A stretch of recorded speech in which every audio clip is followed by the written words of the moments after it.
నమస్కారం ప్రజలారా, మా యూట్యూబ్ ఛానల్. నా పేరు రాజు. పోసాని మురళి గారు ఇప్పుడు జైల్లో ఉన్నారు. ఆయన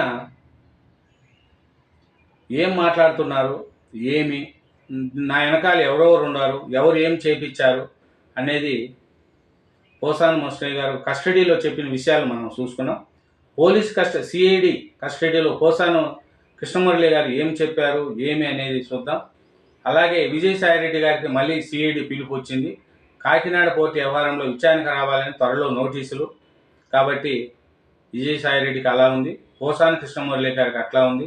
వలగునేని వంశీ ఏం చేస్తున్నాడు, వీళ్ళ పరిస్థితి ఏమి తెలుసుకున్నాం. తెలుసుకునే ముందు నా ఛానల్ను సబ్స్క్రైబ్ చేయని వాళ్ళు దయవుంచి సబ్స్క్రైబ్ చేయండి, నా వీడియోను లైక్ చేయండి. నాతో మాట్లాడించింది సాక్షి మీడియానే. సెట్టు పోటీలు నాకు వారే ఇచ్చారు, స్క్రిప్ట్ కానీ పోటీలు కానీ నాకు వారే ఇచ్చారు. నా కుటుంబం గురించి మాట్లాడడం వల్లే నేను కూడా ఆవేశంతో మాట్లాడాల్సి వచ్చింది. ఫిలిం కార్పొరేషన్ చైర్మన్గా 8 నెలలు ఉన్నా వైసీపీ నుంచి ఎటువంటి లబ్ధి పొందలేదు. సిఐడి కస్టడీలో పోసాని కృష్ణమురళి వెల్లడి. సాక్షి మీడియాకు సిఐడి నోటీసులు. చూడండి, ఇది చేశారు. ఏమింది పరిస్థితి అని చూద్దాం. చంద్రబాబు, పవన్ కళ్యాణ్, లోకేష్లపై నాతో మాట్లాడించింది సాక్షి మీడియా వాళ్ళే.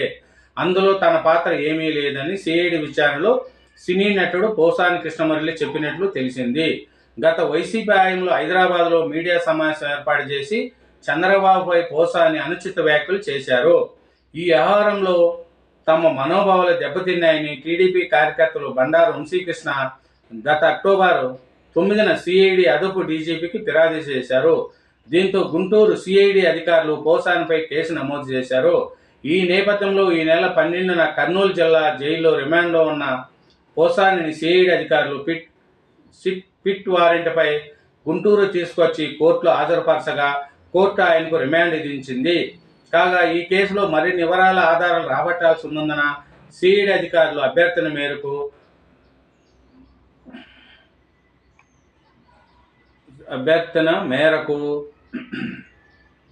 పోసాని మంగళవారం ఒక్కరోజు ఉదయం 10 నుంచి సాయంత్రం 5 గంటల మధ్య కోర్టు కస్టడీకి అనుమతి ఇచ్చింది. దీంతో మంగళవారం ఉదయం 10 గంటలకు సిఐడి అధికారులు గుంటూరు జిల్లా జైలు నుంచి పోసాని అదుపులోకి తీసుకున్నారు. తొలుత జీజీహెచ్లో వైద్య పరీక్షలు చేయించాక సిఐడి కార్యాలయాన్ని తరలించి డిఎస్సి గోలి లక్ష్మయ్య ఆధ్వర్యంలో పోసాని విచారించారు. అనంతరం సాయంత్రం 5 గంటలకు తిరిగి జిల్లా జైలుకు తరలించారు. విశ్వసనీయ వర్గాల సమాచారం మేరకు విచారణలో ఉన్న అధికారులు ప్రశ్నలకు పోసాని సమాధానాలు ఇవి. చూడండి, పోసాని గారు ఏం చెప్పారు. ఇదంతా నాకేం సంబంధం లేదండి, సాక్షి మీడియా వాళ్ళు ఇచ్చిందే నేను చదివాను, ఏదో ఆవేశంలో చేశానే తప్ప నేనేం వ్యక్తిగతంగా వాళ్ళ మీద ఏం చేయలేదు. నా కుటుంబ సభ్యుల మీద పోస్టులు పెడితే నేను వాళ్ళ మీద గట్టిగా మాట్లాడాల్సి వచ్చింది. ఇదంతా సాక్షి మీడియా. నాకు ఫిలిం కార్పొరేషన్ చైర్మన్ పదవి కూడా 8 నెలలు ఇచ్చారు అంతేను. నేను వైసీపీ నుంచి ఏమీ లబ్ధి పొందలేదు.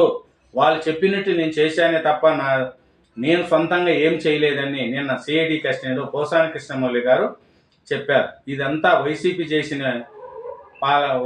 చెప్పినట్టు నేను విన్నానే తప్ప నా వ్యక్తిగతంగా నేను మాట్లాడలేదు అని పవన్ కళ్యాణ్, చంద్రబాబు, లోకేష్ల పైన మాట్లాడింది వాళ్ళు చెప్పింది చేశాను అనే లెక్కకు వచ్చారు.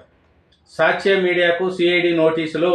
హైదరాబాద్లో మీడియా సమావేశం ఏర్పాటు చేయించి చంద్రబాబుతో పాటు ఇతర నేతలపై సాక్షి మీడియా వారే తమతో అనుచిత వ్యాఖ్యలు చేయించారని పోసాని వెల్లడించిన నేపథ్యంలో సిఐడి అధికారులు సాక్షి మీడియాకు నోటీసులు జారీ చేయాలని నిర్ణయించారు.